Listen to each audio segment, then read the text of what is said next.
Close your eyes for a moment and imagine striking a match. A tiny flare, the dry musk of sulfur, then the soft exhale of smoke, bending toward the sky. Now imagine that same smoke crossing a temple threshold, carrying away a morning's worth of jasmine from a string of garlands, a kitchen's sour steam, and the river's cool, wet soil. What memory wakes when you scent jasmine at dawn? That is our question today. Let's explore that. I can almost see the light on the petals.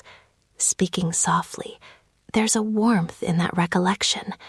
The layers matter. Scent is not just an odor, it's an archive. What this reveals about place and kinship is exactly what we want to unpack in this episode. Welcome to Ancient Echoes.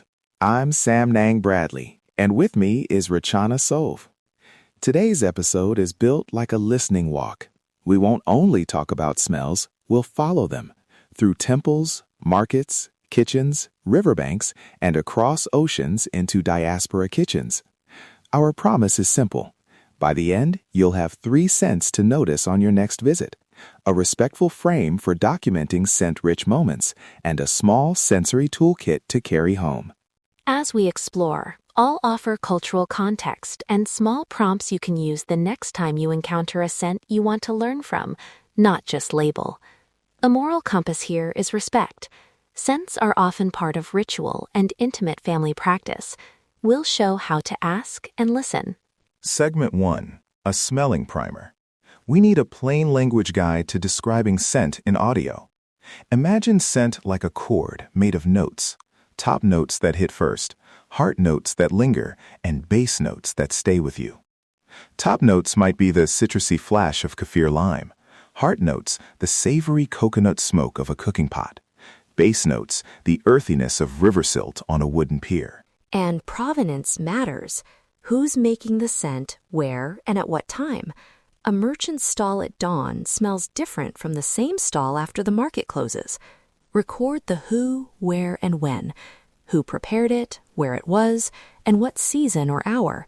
Those anchors give scent its story. A short listening exercise. Picture a morning market. You have crushed lemongrass on one table, a basket of wet fish another, steam from a rice pot, and jasmine garlands hanging like soft bells. Try naming the first impression: sharp citrus, briny steam, sweet floral. Then sit with the undercurrent. Is there wood smoke? Is there oil and metal from pans? Naming helps translate smell into words. In Khmer, people often refer to smells through relationships. The smell of a place might be described as the smell of the boatman or the smell of last night's cooking. That relational language teaches us that scent is social. It names people and practices as much as it names ingredients. Segment 2. Temple and Smoke. Walk with me to the pagoda at first light.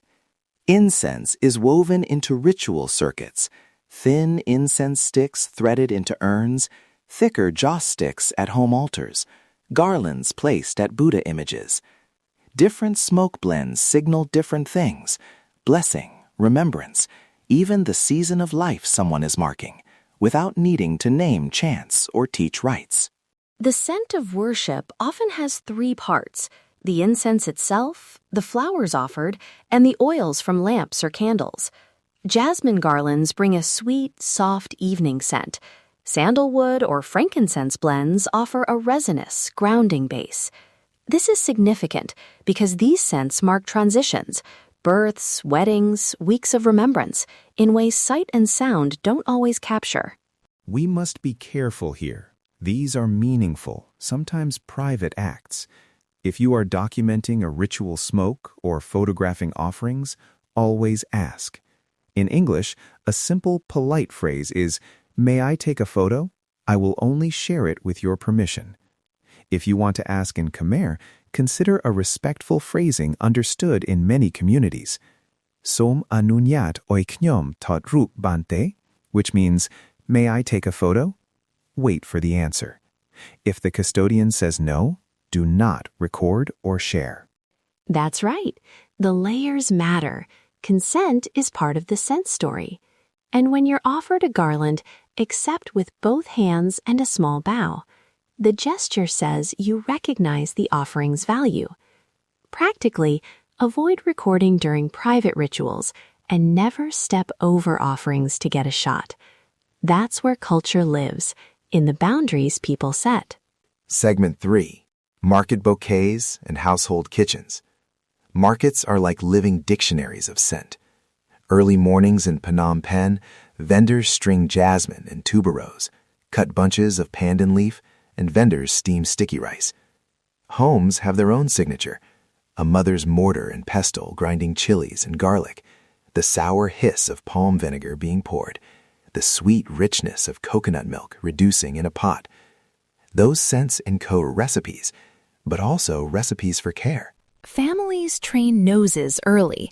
Children learn which mixture of herbs signals a favorite dish and which simmering scent means a remedy is brewing.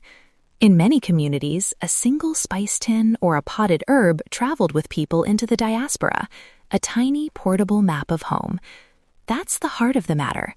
Smell carries instruction, memory, and lineage. Be mindful. We will not give step-by-step recipes or extraction techniques. That can lead to unsafe practices or cultural appropriation. Instead, notice and ask. If you want to grow or cook something when you return home, find a local vendor or community program and learn under guidance. Samnong's YouTube channel, for example, links to community workshops and vetted guides for hands-on learning. Segment 4. Industry, river, and place odor. Not all meaningful scents are gentle. Boat landings carry diesel and river mud.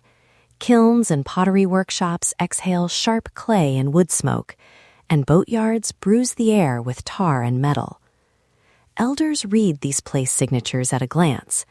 They know which landing is upstream, which kiln fires at dusk, simply by the smell. That's local knowledge, an olfactory map. There's also seasonal rhythm. The smell of rice stubble burning after harvest, the wet, sweet earth in the rainy season, the dryness of thatch in the hot months. Noticing the timing helps you understand local calendars. Again, no revealing precise harvest sites or sensitive locations. We encourage anonymizing when you share and linking to stewardship groups who can advise on sustainable practices. Segment 5. Diaspora Scents. I once met a grandmother in Long Beach who kept a single jar of dried lemongrass on her windowsill. She said, "When the wind touches it, I am lifted." Migrants often cultivate one plant, pack a spice tin, or recreate a morning brew to anchor memory. These portable scents become acts of homemaking across borders. Stories like that teach us how scent is also a political and emotional practice. It carries comfort, resistance, and continuity. If you are in diaspora and trying to reconnect, start small. Plant a herb, find a vendor who remembers, and ask elders about the exact scent that matters to them. And when you share those moments on social media, follow the ethics we outline next. Segment 6. Ethics of Scent Documentation. Here are precise, short consent scripts you can use. In English, "May I record the sound and scent of this offering for research and with your permission? I will not share it publicly without you." In Khmer, gentle, respectful phrasing. "Some anunyat ay knyom thot samlang ng thot rup samrap kas rao chiu ng chimoy ka anunyat rabo ana?" Then pause, wait for a clear yes or no, and honor that decision. Practical cautions. Don't collect plant material from protected areas. Avoid sampling rare species. And if a custodian asks you to anonymize a location or not to post, respect that. When in doubt, link with local stewardship groups and community programs. We list vetted partners on Samnang's YouTube and our show notes. Before we close, 3 scents to notice on your next visit. 1. Jasmine garlands at dawn. Notice how they sit in the air. Their temperature change from morning to noon. 2. A market mortar and pestle. Listen to the rhythm and breathe the citrus and herb notes that rise when chilies and kaffir lime are crushed. 3. A boat landing at low tide. pay attention to river mud, diesel, and wet wood. These tell you about season and trade. And a final ethical prompt for social media.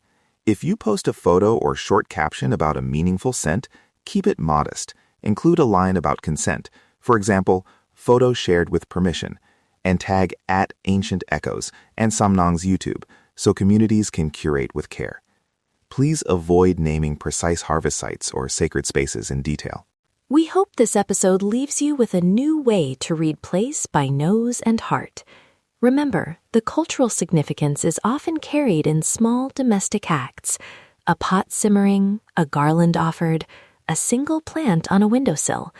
Listen closely to those cues, and always listen first to the people who steward them.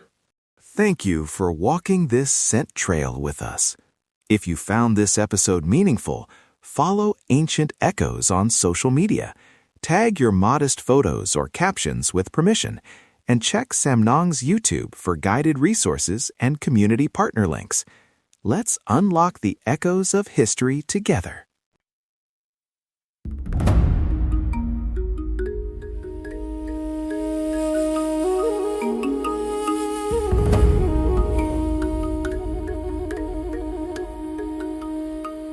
In the quiet of night, I whispered my plea, holding her close, hoping for her decree.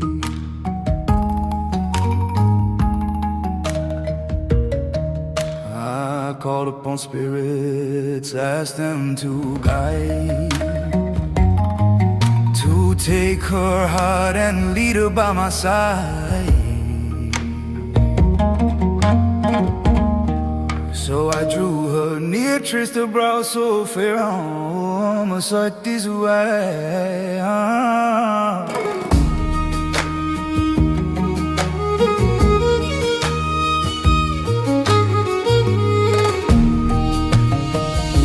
Sacred power, Swahai, mighty spirit awakened. By the master's right, let her heart be gently taken. Let her follow me now by vow and by sign. I hear these words, oh teacher, witness this plea. Oh, my sacred power, Swahai. Oh, oh, oh.